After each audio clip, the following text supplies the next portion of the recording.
श्री परमात्मने नमः। आइए जानते हैं गीता का 8वां अध्याय अक्षर ब्रह्म योग।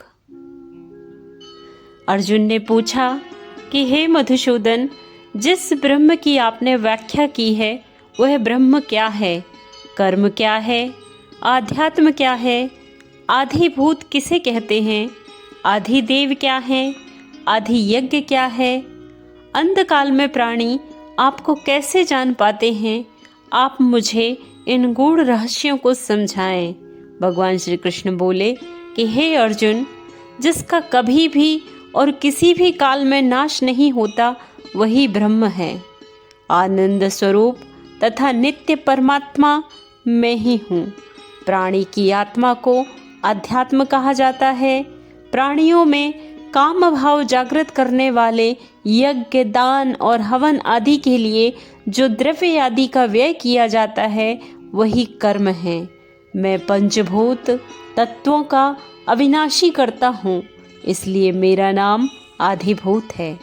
प्राणियों के साथ जो होनी अनहोनी होती है उसका भी प्रभु और ठाकुर मैं ही हूँ। यही कारण है कि मेरा नाम अद्वैत है। हे अर्जुन, देहधारियों में मैं ही आधि यज्ञ रूप से जाना जाता हूँ।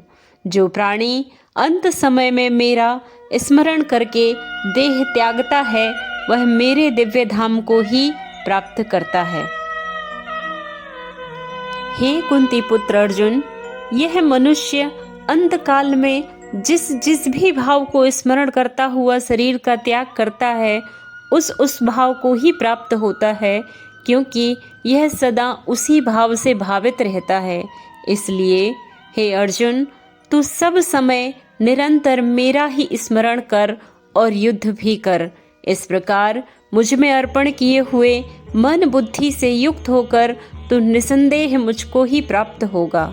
हे पार्थ, यह नियम है कि परमेश्वर के ध्यान के अभ्यास रूप योग से युक्त दूसरी ओर ना जाने वाले चित्त से निरंतर चिंतन करता हुआ मनुष्य परम प्रकाश स्वरूप दिव्य पुरुष अर्थात मुझ परमेश्वर को ही प्राप्त होता है।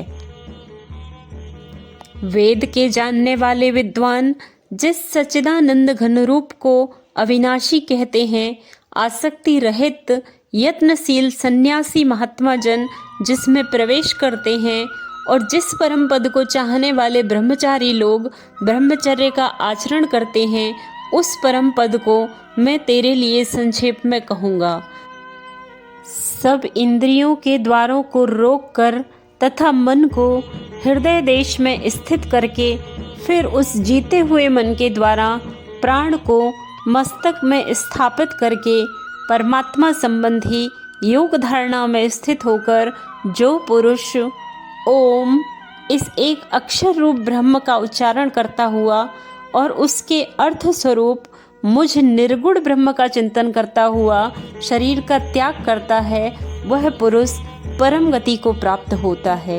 हे अर्जुन, जो पुरुष मुझ में अनन्य चित्त होकर सदा ही निरंतर मुझ परमेश्वर का स्मरण करते हैं, उन नित्य निरंतर मुझ में युक्त हुए योगियों के लिए मैं सुलभ हूँ, अर्थात उन्हें सहज ही प्राप्त हो जाता हूँ। हे अर्जुन, ब्रह्मलोक पर्यंत सभी लोक पुनरावर्ती हैं, परंतु मुझको प्राप्त होकर पुनर्जन्म नहीं होता, क्योंकि मैं कालातीत हूँ और ये सब ब्रह्मादि के लोक काल के द्वारा सीमित होने से अनित्य हैं। हे अर्जुन, जो अव्यक्त अक्षर इस नाम से कहा गया है, उसी अक्षर नामक अव्यक्त भाव को परम गति कहते हैं तथा जिस सनातन अव्यक्त भाव को प्राप्त होकर मनुष्य वापस नहीं आते वही मेरा परम धाम है। हे पार्थ, जिस परमात्मा के अंतर्गत सर्वभूत हैं और जिस सच्चिदानंद घन के अंतर्गत यह समस्त जगत परिपूर्ण है, वह सनातन व्यापक परम पुरुष तू मुझे ही समझ। अनन्य भक्ति से प्राप्त होने योग्य मैं ही वह परमेश्वर हूँ। हे अर्जुन, जिस काल में शरीर को त्याग कर गए हुए योगी जन ना लौटने वाली गति को और जिस काल में गए हुए लौटने वाली गति को प्राप्त होते हैं, मैं उन दोनों मार्गों को कहूँगा। हे पार्थ, एक मार्ग ज्योतिर्मय कहलाता है, इसे ही उत्तरायण कहते हैं। इस मार्ग के अभिमानी देवता अग्नि दिन शुक्ल पक्ष हैं। सूर्य जिन 6 माह में उत्तरायण में होता है, वह देवताओं का दिन होता है। जो प्राणी उत्तरायण मार्ग से जाता है, वह लौटकर नहीं आता। दूसरा मार्ग दक्षिणायन कहलाता है। इस मार्ग में चंद्र ज्योति का क्षीण प्रकाश रहता है। इस मार्ग के देवता धूम रात्रि कृष्ण पक्ष है। जो प्राणी मृत्यु के पश्चात इस मार्ग से जाता है, उसको भूमंडल पर लौटकर आना पड़ता है। दक्षिणायन को देवताओं की रात्रि भी कहा जाता है। हे अर्जुन, शुक्ल व कृष्ण पक्ष सनातन मार्ग हैं। जो योगनिष्ठ प्राणी तत्वतः इन मार्गों को जानता है, वह निष्काम भाव से भक्ति करता है। वह आडंबरों व काम भाव से सर्वथा दूर रहता है।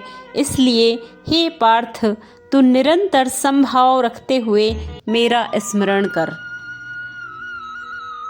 जगत के ये 2 प्रकार के शुक्ल और कृष्ण अर्थात देवयान और पितृयान मार्ग सनातन माने गए हैं। एक में गया हुआ व्यक्ति वापस नहीं लौटता, परम गति को प्राप्त होता है, और दूसरे में गया हुआ फिर वापस आता है, अर्थात जन्म और मृत्यु को प्राप्त होता है। इस प्रकार इन दोनों मार्गों को तत्व से जानकर कोई भी योगी मोहित नहीं होता। हे अर्जुन, तू सब काल में समबुद्धि रखकर निरंतर मेरी प्राप्ति के लिए साधन करने वाला बन और निरंतर मेरा स्मरण कर। योगी पुरुष इस रहस्य को तत्व से जानकर वेदों के पढ़ने में तथा यज्ञ तप और दान आदि के करने में जो पुण्य फल कहा है, उन सब को निसंदेह उल्लंघन कर जाते हैं और सनातन परम पद को प्राप्त होते हैं। जय श्री कृष्ण।